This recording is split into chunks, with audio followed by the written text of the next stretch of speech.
everyone, welcome back to my channel, Bow and Arrow Tarot. Today we're going to get right into the weekly reading for January 5th to the 11th for the sign of Cancer. All right, my lovely Cancers, let's get right into it. Pull out your romance angel messages for the week. And then we're going to go ahead and get your animal spirits out and your spread. I'm going to pull out your 4 forecasts. If you're new to my channel, thank you so much for stopping by, giving me a chance, checking out my readings. And if you're a regular, you know how much I love you. So let's get right into it, my Cancers. This first full weekly reading for the month of January 2020. All right.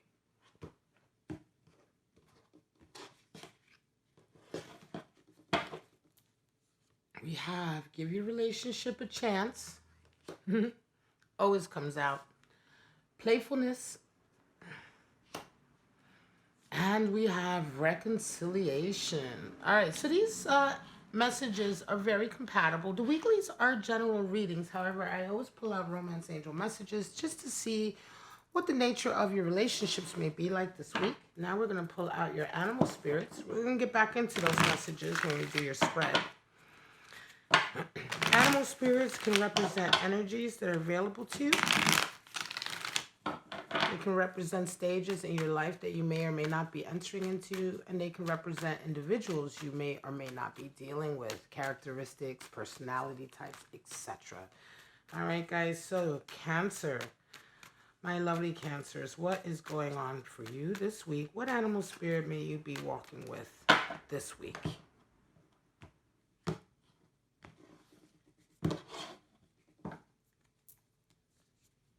The whale. Water energy, beautiful. Sorry about that. The hummingbird, air energy. And we have the moth. All right, more air energy, right? Hummingbird just came out for the sign of Gemini. Now the whale, let's get right into it. The whale is water energy, and the whale is one of the ancient creatures, right? Dating all the way back to prehistoric times. The whale has a huge capacity for understanding deep emotions, for going deeper. Whales are one of the few creatures that can go all the way down to the bottoms of the oceans. Well, close to the bottoms of the oceans, right? The whale has a deep sort of wisdom and understanding and compassion, and has the strength for dealing with truly traumatic times in our lives, right? Where really deep emotions are coming out, depending on the events or the situation that you're dealing with. An emotionally strong energy that supports you through a very, very difficult time. Now, the hummingbird is air energy, and we talk about the hummingbird being extremely spiritually resourceful. The hummingbird, of course, goes out every day to collect the best nectar from the best flowers. And so the hummingbird knows where to go, knows how to find what it needs to keep its spirits buoyed, to keep its spirits rejuvenated and nourished, right? To keep itself nurtured. It's very, very hardworking, the hummingbird, and extremely sort of supportive animal spirit. Anybody who's resonating with this energy can oftentimes come across as a sort of not so much as a teacher, but as a spiritual aid, right? Or someone who can help you seek the things that you need to keep your spirits constantly sort of rejuvenated, right? Now the moth is air energy, and the moth is all about hastiness, wishful thinking, and seeing that the grass is always greener on the other side. The moth is attracted by glittery objects, by anything that is shiny and new. And so in this way, the moth oftentimes is a great danger to itself because it doesn't take the time to slow down and stay put and put the hard work in. As soon as there's any sign of difficulty, the moth leaves, or as soon as there's a sign, and more or less as soon as there's a sign of something better, right? Or something they believe to be better or shinier, the moth goes right to it, often to its detriment, right? We call that, the expression as a moth to the flame, right? It's almost as if it can't help itself. And so this is somebody who's very hasty, very quick, very quick to go after things that aren't necessarily good for it. The moth doesn't learn from its lessons. It's just constantly always drawn away by the lure of something new and shiny. And so be careful with moth energy if you're dealing with somebody like that in a relationship, because they are not constant. And they will sort of leave, you know what I mean? As soon as there is something better around the next corner, and it doesn't matter if whatever comes along is permanent or more permanent, they'll eventually leave that thing or person behind as well for something shinier around the next corner. All right, guys. Let's pull out your 4 spreads for the week. 4 3-card spreads to see what you may or may not be resonating with this week, my lovely Cancers. And of course, these 4 forecasts are really, they are meant to be separated. They're meant to be separate from each other. And so they are meant also to not necessarily be for the same Cancer. And so you may resonate with only one of these forecasts, and that's fine. Or even just a portion of a forecast, and that's okay too. We realize that not all readings can be for all people, and certainly this reading will not be for all Cancers. But let us hope that for my collective and those who have been drawn to this video, that something resonates for you today. Ace of Wands, 3 of Swords, Knight of Pentacles. All right. Ace of Wands talks about this week coming in. You have a new sense of passion coming into your life. And for some of you Cancers, this new passion that's coming in, this new opportunity is something that's very close to your heart. Let me just move this all up a tiny bit. Something that's very, very close to your heart, Cancer. And, the Ace of Wands can often indicate also a very strong physical connection or a magnetism with someone else. It is the great phallic symbol in the deck. And so in this way, there's a huge amount of attraction. But more than anything, the Ace of Wands is all about an opportunity coming into your life for you to follow your passion, follow something that you feel very, very strongly about. Something that will allow you to open up a creative side of yourself or express yourself in a creative way. You come up against the 3 of Swords energy, and so this week I think you realize with someone there is a connection, and you find out that that connection has really been dishonest. They have not been sort of true to their word. 3 of Swords is oftentimes associated with third-party energy, but it's deeper than that. It's more than, it's not a cup card, it's a swords card. But oftentimes people automatically treat it as a cup card. This is a pain to the ego that happens, right? When somebody lies to us and tell us that they love us and they're cheating on us, this is a deception. But it also feels like we've been played. It feels like our intelligence has been insulted, or it feels as though that we have been tricked in some way. And so this 3 of Swords is a real sort of blow to our ego. Yes, it also hurts when, if you're involved with somebody and they're cheating on you, it hurts, right? But the volatility of the 3 of Swords is that not only are you hurt emotionally, but your ego is hurt. Your pride has been hurt in some way. And someone has really broken the bond of trust between the 2 of you. 3 is the number for bonding and loyalty. And so loyalty has been tested, and loyalty has been sort of destroyed in a lot of ways with this card. And you find that out this week. And you know what? You take this new opportunity, Ace of Wands, to say, bye. I'm leaving, and you move on. You round the week off with a Knight of Pentacles, and you decide to take all of the energy, I think, that perhaps you realize you've been putting into this relationship or this connection that really wasn't what it was said it would be, right? Or what that person said it would be, or how it was described to you, right? The loyalty is gone, the trust is gone, and rather than sort of sitting around and kind of being emotionally crippled from it, right? You take this energy and you say, you know what? I have an opportunity here to leave this behind, and you leave this behind. You take your Knight of Pentacles and you are firmly on a goal or on a path to achieve your goal. The one thing with the Knight of Pentacles is that he's extremely methodical, and he is extremely committed. And so I think this is a situation or a lesson, Cancer, where you're not going to be in this anymore, because I don't think anybody's going to deter you from this objective. right? Could very well be that this connection has kept you from your career goals or business goals, or your, your ideas of manifesting some of your dreams in the material world. You may have been trying to do that before, but a lot of your energies may have been sort of led away by this whole sort of mess here, right? And so you wake up to that certainly this week, and I think that you realize it is time for you to sort of go after what you desire for your life. You don't look back.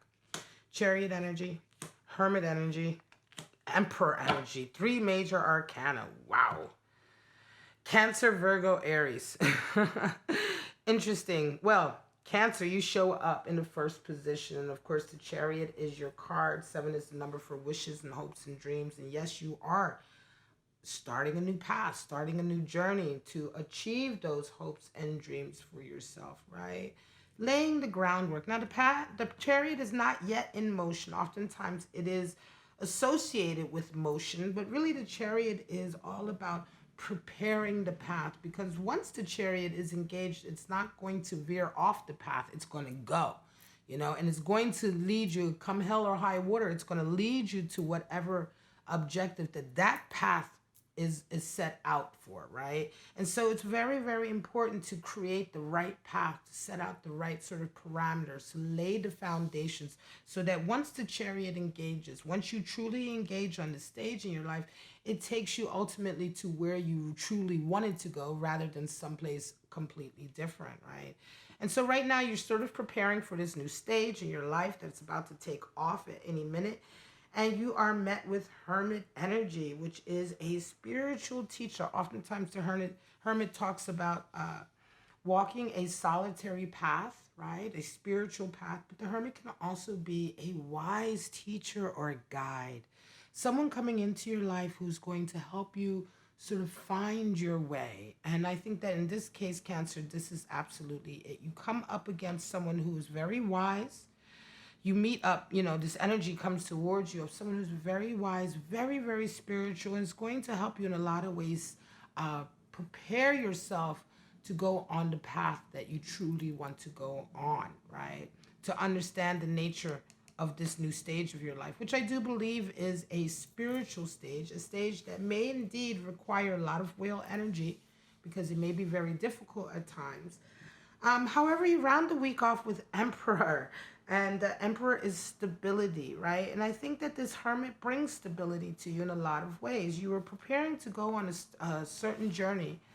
And I think that for all intents and purposes, until you met with this Hermit energy, you believed that you knew where you wanted to go. But this last ingredient of this sort of spiritual energy, this spiritual counsel or advice for you, has you really fine-tuning this path, really sort of honing in on what your true purpose is. And you round off the week really being in a position of stability and authority and knowing exactly where you want to go. Emperor is Aries energy, and is associated with Aries energy. And the Emperor is very sort of like, he's the conqueror of new territory, right? He's the one who goes out and sort of looks for new lands, right? But he is stable, he's powerful, he's single-minded, he's orderly and methodical. And in this way, I think this Hermit energy has brought a sense of focus to this journey that you're about to engage in, and a sense of ownership that perhaps you did not necessarily have before. Strong energy. Magician, Temperance, and 6 of Wands. Well, the Magician is the highest card for talent and ability, right? A lot of times Magician is interpreted as just, oh, you're manifesting, Well, how are you manifesting? You're manifesting something through your skill and ability, right? And so the Magician really talks about understanding your talents, knowing your talents, playing to your talents, and when things don't work, going back to the drawing board and sort of reorganizing your sort of the tools that you have at hand, the plan, the strategy, and trying again, right? But you do have everything, and this is the essence of the Magician, is understanding that you already have all the skills you need to accomplish anything that you want. It is also the card for talent in the sense that, we all have special talents. And so whatever skill, whatever area you have this special skill in, you really do make it look like magic, where something would be very difficult for somebody else to achieve in a particular area. For you, it's very, very easy, right? So just take care. Sometimes when things come easily to us, we forget that work is still involved, and we forget that sometimes we can still fall down, and we still may need to go back to the drawing board and sort of renegotiate how we're trying to accomplish this task, right? But you still have all of the skill needed and all of the talent that you need. You come up against Temperance energy. And Temperance is all about making sure that you are sort of the leader of yourself. Emperor energy is the first four, right? Emperor is the four major arcana. He's the leader amongst men, right? He's the king of men here, sort of in a material world, right? The second 14, is Temperance. And so Temperance is the leader of yourself. It's when you have complete control of yourself. Nobody can get you to react. Everything that you do and say and the way you carry yourself is all very well thought out. It's very tempered. And you don't allow yourself to behave in a way that isn't in line with exactly who you are, right? And so in this way, Temperance is excellent, obviously associated with Sagittarius energy. Temperance is really what you need, especially when you're dealing with a situation where you may be trying to achieve something on your own, and you may have forces around you that are seeking to sort of unbalance you, right? And so Temperance is very much an alchemy of fire and water, understanding when passion and fire is needed, and understanding when water and empathy and, and understanding and patience is needed, right? And so you're coming up against this sort of energy this week in a sense that this is something you're realizing about yourself, right? You come out with a victory. 6 of Wands, right? Because of this Temperance, you win a victory, a very public victory. Could very well be that you had somebody in your life who was being very competitive with you or seeking to tear you down. But nevertheless, you remain strong, and you know your skills and your abilities. And the combination of the two leads you to this victory. But this victory is short-lived. Remember that. 6 of Wands is a short victory along a long path, right? And so enjoy the victory for now. Allow it to increase your self-confidence. It's beautiful. It's a beautiful thing, 6 of Wands. Take it and take what it gives you and take that energy of confidence further, because you have more sort of more battles, I would say, ahead, right? More sort of in opportunities to be victorious ahead, right? But this week is a very, very nice week for you indeed, Cancer. And it feels like a vindication too. King of Wands, Knight of Swords, 5 of Wands. This is your last spread. So the King of Wands is the idealist king, right? He's the one who has a vision, right? He has a vision for his life. And that vision is the only thing really that matters to him. And his passion is there. His passion is in his, his vision for his life. And this is what he goes after. He's a master of really sort of manifesting his vision, right? And understanding all of the different parts that are needed to manifest that. He's a leader, but in a different sense than the Emperor. The Emperor is much more authoritative and much more dictatorial, whereas the King of Wands leads by example. He's a leader in terms of someone to look up to because of the way he carries himself, the way he's purposeful, the way he sort of sticks to his vision, right? His commitment level, his high level of intuition as well. Now, King of Wands is what you're resonating with, and you come up against a Knight of Swords energy. So there is someone who you come up against who themselves also is very sort of idealistic. But they are, however, a little bit more, they can be a little bit more rash, a little bit sort of,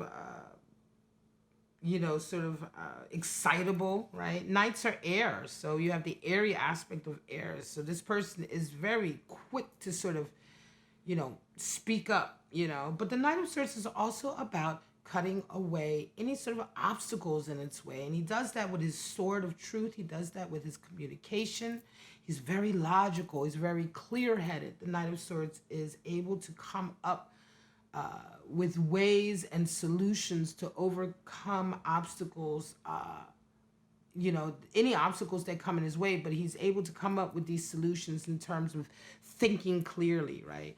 Not being sort of bogged down by obstacles and sort of frozen or confused, or what do I do next? He knows exactly what to do, and he sees the obstacles as well. He sees them for what they are, and he understands the need to attack them right away, right? And so this is quite interesting. You actually come up with somebody who, to a certain degree, has perhaps the same passion as you, but they don't necessarily have the same sort of level of temperance, right? Which we talked about earlier, or self-control, right? And so you round a week off with a 5 of Wands. It's almost like you two are almost too similar, right? You're not exactly the same. Of course, you are fire of fire. He is air of air. Kings are always fire. Wands are fire. So you're the fiery aspect of fire coming in this week, coming up against someone who's the airy aspect of air. And so, yes, fire and air definitely sort of whip up into a frenzy. And so in a lot of ways, you're similar, but in a lot of ways, you're different. And so there is a power struggle here with this individual, right? A sense of competition, right? So take care. Competition can be healthy, but with 5 of Wands, we talk about it's a power struggle that isn't so healthy. It's a very, sort of brutal power struggle. It's really sort of trying, who's better than the next person. It's extremely, extremely competitive. And there's something that both of you are sort of going after. It's like you both are going after the same opportunity or the same sort of objective. And you find yourself in this sort of competitive battle by the end of the week with this individual. And I have a feeling that maybe not now, but in the future, hopefully the near future, you're going to find that you two work much better together than you do against each other. But for this week, it's certainly going to be a little bit of a, who's better than who. You know what I mean? All right, Cancer, this is your reading, January 5th to the 11th. I hope it did resonate with you. If it did, go ahead and subscribe, like the video, comment below, share it on your public media. If you want to get a private reading, or if you want to get a 10-minute answer to one of your questions, you can go ahead and book either of those with those links at the top of your screen. But for right now, Cancer, have a wonderful week in January 5th to the 11th, and I'll see you next Saturday for the weeklies. Bye-bye now.